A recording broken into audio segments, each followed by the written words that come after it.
Hello mga ka-JJR. Ito, mayroon tayo ditong Epson L121, yung bagong model po ng single printer na Epson L120. Ngayon L121 na mga ka-JJR. Ngayon tuturo natin sa inyo mga ka-JJR yung manual head cleaning tsaka power cleaning. Pwede rin kayo mag power cleaning pag halimbawa mga ka-JJR, yung mga printout ng printer niyo ay ganito. Ayan, mga ganyan yung mga printout, mga butas-butas. Pwede nyo siyang gamitan ng power cleaning. Pero sa ngayon kasi, tuturo muna natin mga ka-JJR, yung manual head cleaning na hindi siya nakakabit sa computer o walang computer na nakakabit. Yan. Bali, tuturo muna natin sa inyo mga ka-JJR. Ito, yung manual nozzle check nya. Long press natin to mga ka-JJR. Ito, long press. Buksan natin to para makita natin kung gagalaw yung pinaka-head. Yan. Long press natin to. Tapos power on mga ka-JJR. Yan. 1, 2, 3, 4, 5, 6, 7, 8, 9, 10. Tingnan natin mga ka-JJR. Yan, gumalaw ng mga ka-JJR. Mag-nozzle check na yan mga ka-JJR. Ayan. Magmamanual na po siya.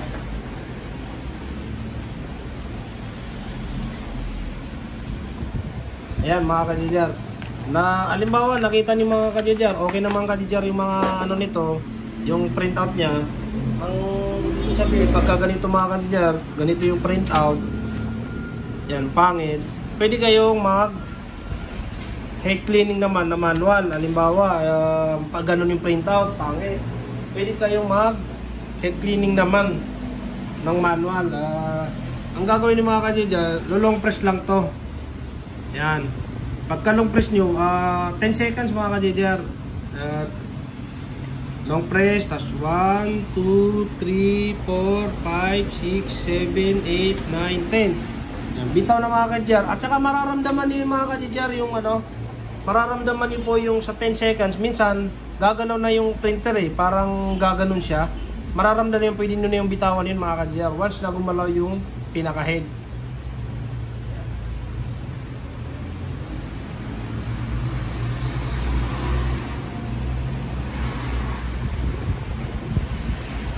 Ganyan lang po mga ka-JJR yung manual head cleaning. Na kahit hindi na nyo buksan yung PC nyo, laptop nyo. Mamaya tuturo ko naman sa inyo mga ka-JJR saan makikita yung power cleaning naman. Halimbawa mga ka-JJR, 3 beses na kayong nag-manual head cleaning. Nakailang manual head cleaning na kayo rito mga ka-JJR. Ayaw pa rin mawala yung clog, yung kumbaga yung mga yung printout niya na pa-printout niya na butas-butas o ano, mga ganito. Yan. Pwede nyo gamitan ng power cleaning naman o power flushing mga ka-JJR. Sa may computer naman yon. Mamaya tuturo ko sa inyo mga ka-JJR pagkatapos ng heat cleaning natin. Ayan mga ka-JJR, oh. Power ink flushing. Pwede nyo yan gamitan mamaya pagka tapusin muna natin yan mga ka-JJR. Yung ano mga ka-JJR, yung power ink flushing, kaya hindi natin nire-recommend din lagi kasi isang beses lang din yung ginagamit sa isang araw. Halimbawa, nakalimang head cleaning na kayo, tapos ayaw pa rin gumanda yung printout. Gagamitan nyo na siya ng power ink flushing. Sa isang beses lang yun sa isang araw. Pagka gusto nyo pa ulit mag power ink flushing, sa panibagong kinabukasan ng mga ka-JJR, ganyan. Tapos kailangan marami rin yung ink ng printer nyo kasi malakas po yun sa printout, malakas sa ink.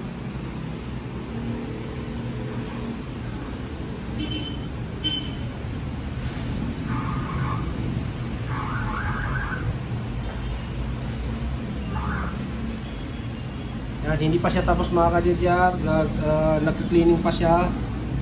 Malalaman nyo pag nag-steady na yung pinakailaw, yun, hindi pa siya nag-standby. Yan mga ka-JJR, hindi pa, kaya nagka-cleaning pa yan.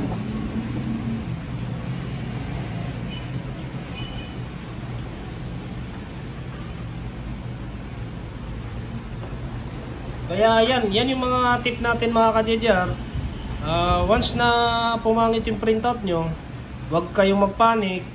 Ang gawin nyo lang yung tinuturo natin dito. mag-cleaning muna kayo, manual cleaning, or kung naka-open na yung computer nyo, pwede naman sa computer na yung mayroon doon cleaning, head cleaning. Yan, pwede nyo kung cleaning doon 5 times. Once na hindi pa rin talaga gumanda yung printout, yun, doon na kayo mag-power cleaning. Tapos pag ayaw pa rin mga ka-JJR, halimbawa 2 days o 3 days na kayong paisa-isang power cleaning, ayaw pa rin talaga, doon na po papasok si technician. Kaya maaari, dalhin na po sa mga repair shop para ma-check na po yung printer. Baka kailangan na po ng technician yan kasi bubuksan yung printer, bubombahin po yung mga head niyan ng cleaning solution, o kaya naman binababad yan ng 30 minutes to 40 minutes mga ka-JJR para matunaw yung bara. Halimbawa po, baka naiwan ng matagal yan o nagbara na sa loob. May mga nakabara ng ink, tumigas na ink. Kailangan na po yung ibabad ng cleaning solution or bombay ng cleaning solution. Ganun po mga ka-JJR. Kaya hindi po siya basta-basta po gagawin. Itong tinuturo natin ay mga basic lang po mga ka-JJR. Nasa printer nyo yan, nasa installer. Yan mga ka-JJR, nag-standby na siya. Ngayon, halimbawa, nag-test print kayo mga ka-JJR. Connect natin sa computer mga ka-JJR. Ayan. Halimbawa mga ka-JJR, nag-test print kayo, nakatatlong head cleaning na kayo, ayaw pa rin. Doon na nyo gamitan ng power, mga ka-JJR, power ink flashing. Ayan, dito naman tayo sa ating PC. Ayan. Bubuksan nyo po mga ka-JJR, ayun po, L21, L20 ang driver. Ayan, right click, tapos printing preferences mga ka-JJR. Ayan, kung zoom natin mga ka-JJR, kung nakikita nyo mga ka-JJR sa maintenance, yan, punta po kayo ng maintenance, makikita nyo dito yung ginawa natin doon kanina, manual, na hindi siya nakakabit sa computer. Ito yun, yan yung head cleaning mga ka-JJR. Yun yung manual head cleaning na ginawa natin na long press lang tapos 10 seconds. Ngayon, ang gagawin natin mga ka-JJR, halimbawa, hindi na natin ito i-click kasi nagawa na natin kanina. Halimbawa, nakatatlong ganyan na kayo dito sa manual or kaya sa PC nyo, nakatatlong head cleaning na kayo, ayaw pa rin. Doon na nyo pwedeng pindutin si power ink flashing mga ka-JJR. Para, kasi malakas yan, malakas yung cleaning yan mga ka-JJR, kaya power malakas. Tapos, malakas din yan sa ink. Kaya kailangan yung, bago nyo yung gawin, do-double check nyo yung mga ink nyo, yung level ng ink. Ayan mga ka-JJR, do-double click nyo yung mga ink nyo kung marami. Para hindi maiwasan yung makahigop ng hangin, yung mga printer nyo, makapasukin ng hangin yung pinaka-head. Kaya yan mga ka-JJR, click natin, subukan natin para makita nyo, yan. Okay natin mga ka-JJR, start. Ayan. Yan mga ka-JJR, power ink flashing na yan. Kung nakikita nyo.